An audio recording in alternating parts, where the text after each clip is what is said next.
participants of the course for successfully completing the specialized training. I also want to felicitate their parents and their family members on achieving this milestone in their careers.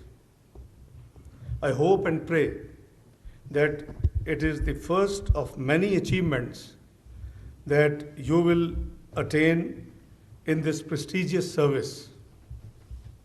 Ladies and gentlemen, my heartfelt congratulations to the Director General and his team for their tireless efforts, commitment, and dedication for successfully completing another course, and I acknowledge all their efforts in this regard.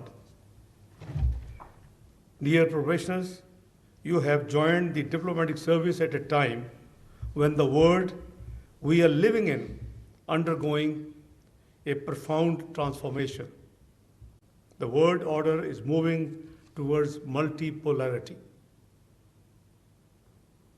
In addition to the old and traditional security threats, new and non-traditional security challenges have made the global security more vulnerable.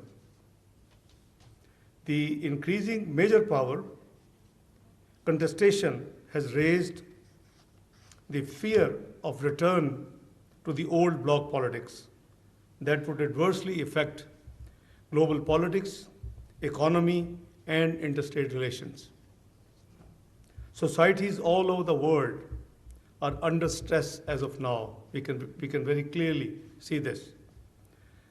There is evident a rise of right-wing and extreme right-wing politics. You have just seen what happened in UK. But one must appreciate the speedy justice which this system imparts. And in hours, they take the culprits to the task. I wish I see in my country as well the similar speedy justice happening, obviously based on the complete evidence and efficient delivery. Societies all over the world are, as I said, under stress. Soft power has replaced conventional warfare and a battle of narratives, and disinformation is taking place every now and then, thanks to the social media. These global challenges and changes are directly impacting Pakistan's global relations and foreign policy.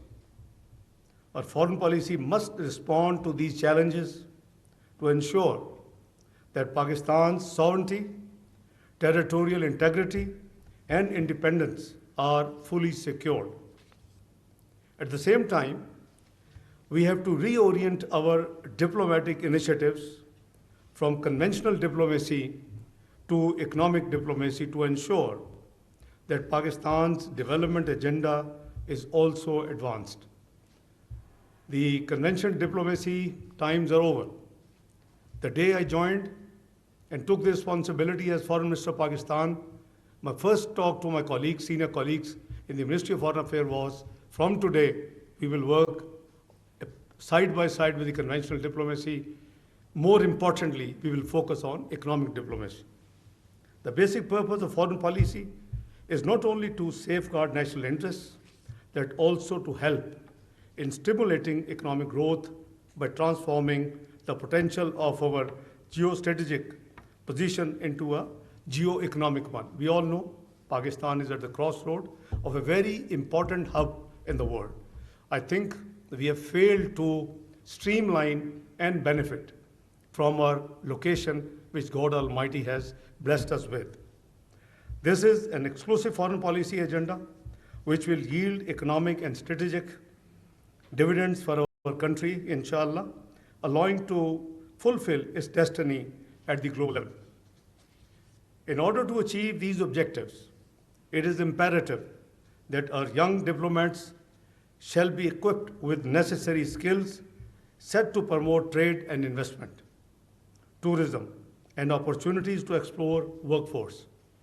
Today's diplomats should not only be experts in international law and politics, alone, but also in economic, world, and diplomacy. Ladies and gentlemen, Foreign Service Academy over the decades has produced some outstanding diplomats who have represented Pakistan with great distinction and honor. I remember in the past quarter of a century, when I was involved in the politics of Pakistan, it used to be difficult for us to choose who should be the foreign secretary. There used to be so much competition, and there used to be so many great diplomats available that it used to be a very hard decision for the Prime Minister and his colleagues to decide who would be our next foreign secretary. It is only possible by maintaining high standards of the training imparted to the new entrants into the foreign service, particularly in contemporary disciplines such as international law, international politics, foreign trade, economic and public diplomacy. Ladies and gentlemen, I'm pleased to learn that Foreign Service Academy has already so far trained a large number, around 1,500 foreign diplomats. It is indeed a matter of great honor for all of us. These diplomats serve as ambassadors of Pakistan in their home countries and are important assets for the Foreign Service. During my tours abroad, when I meet diplomats of those countries, I feel very happy and a satisfied Pakistani when they introduce to me that they have been trained in the Foreign Service Academy of Pakistan.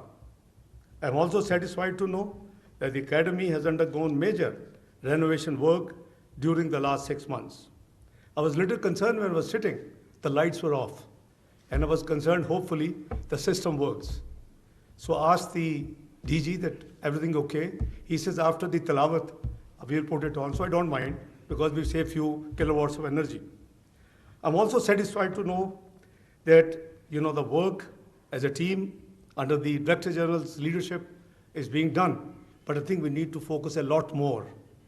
I think it is the duty of the former Foreign Service senior colleagues, foreign secretaries, foreign ambassadors, our former ambassadors, to actually give little percentage of the time for this noble cause. The objective and agenda should be that we must not stay behind. Unfortunately, with all due respect, I many times observe the lag behind attitude. So